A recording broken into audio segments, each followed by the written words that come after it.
китептин баары, изилдөөнүн баардыгы Европа, Россия, Америка. Бизде могу СНГ боюнча мисалы Өзбекстан, Казакстан, Кыргызстан биздин менталитет башкараак да, кичине башкачараак, жашоо шартыбыз башкача болгон, жашоо шартыбыздын өнүгүүсү кичине башкачараак болгон да, этап башкача болгон да.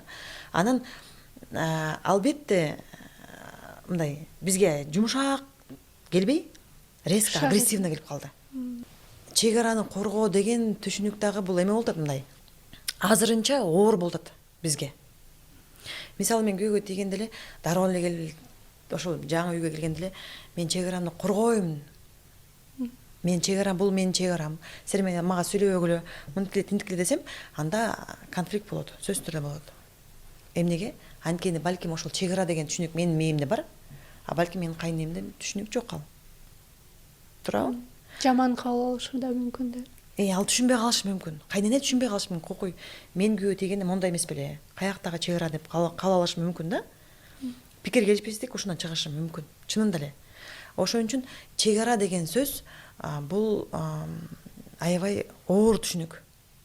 Кайсыл жерден мен чек арам бар? Мен ойлойм, келиндин бөлмөсү.